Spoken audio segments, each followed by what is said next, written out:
Welcome back to a Monetary Policy Special. I have been speaking about Reserve Bank's surprise pause to some of the veterans from the market. Dinesh Khara, SBI Chairman, B. Prasanna, the Head of Treasury and Global Markets at ICICI, Chief Economist of Citi India, Savinan Chakrabarti, and Mridul Sagar, former ED and member of the RBI's MPC and now a Professor of Economics at IIM Kozhikode.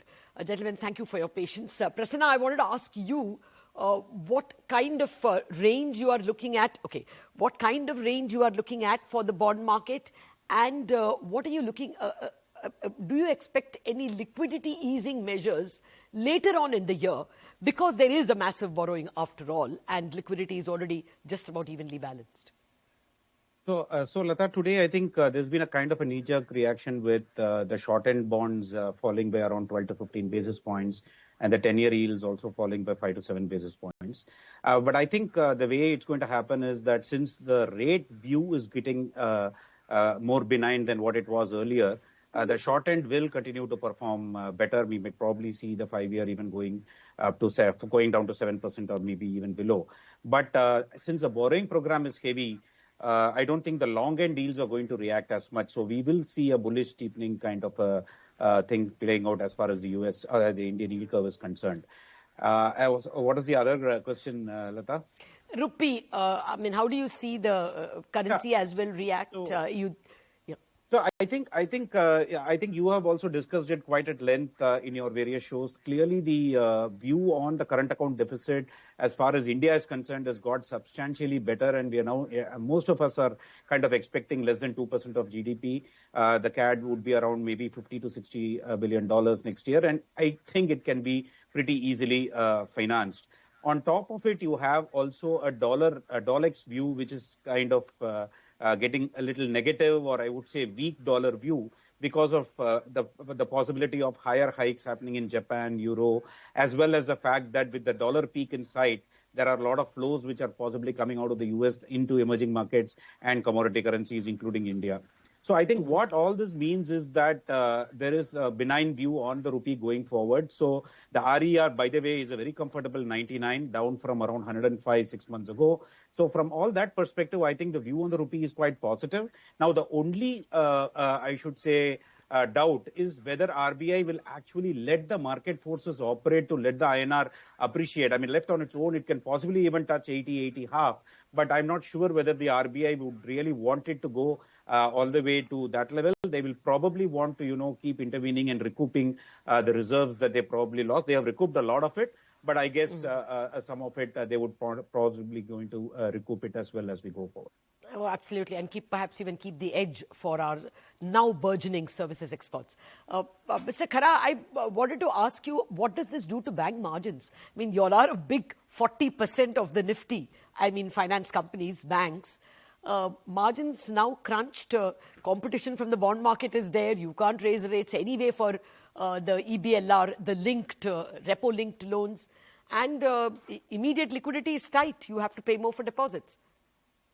Well, Lata, I think much of it will be the play which we'll get to see in the how it unfolds in the days to come.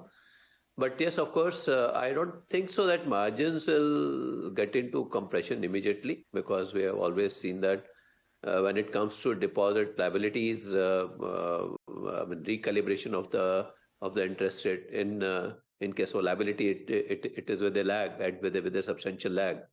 And so I think we don't expect that to really happen. And as far as the loan book is concerned, part of it is also the function of the kind of demand which will be seen for various loans. So I think that's how our ability to charge the prices or the interest rate will depend upon how do we really play out in the market for the loan demand.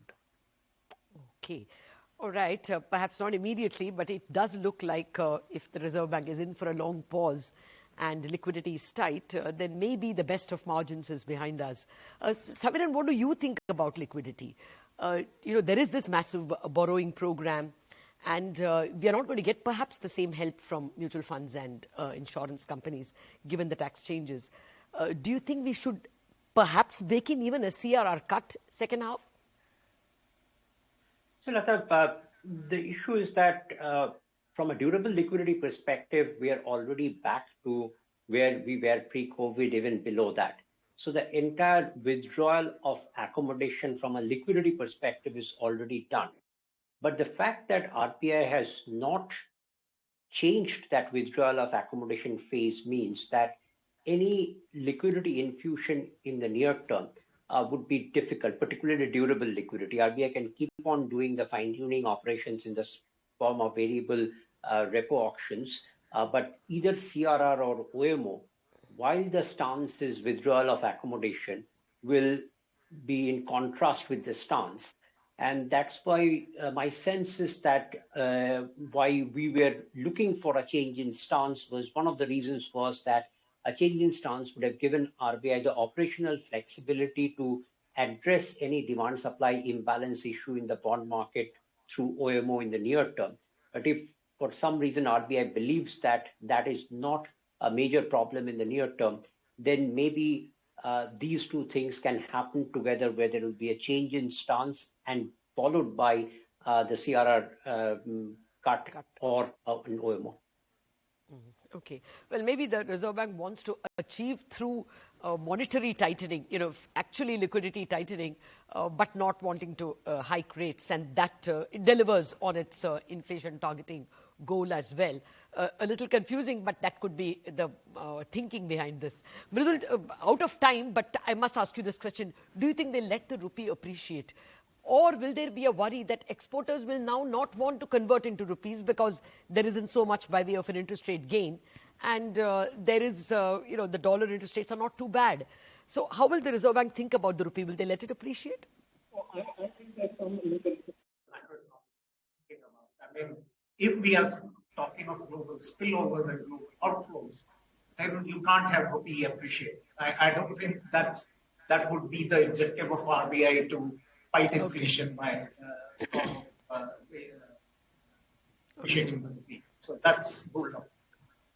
Okay, ruled out. That's very important as a takeaway for businessmen as well as for traders, that rupee appreciation deliberately allowed by RBI will be ruled out. Well, that answers a lot of questions. Thank you very much, gentlemen. I'm unfortunately out of time, but that helps us understand the monetary situation much better. There is going to be pressure on margins. There will be pressure on liquidity. But for the moment, it looks like the Reserve Bank will keep its inflation fighting mandate on, maybe not with hikes, but by keeping a control over liquidity and maintaining the stance as withdrawal of accommodation. Thank you very much, Prasanna, Samiran, Mridul and Mr. Khara.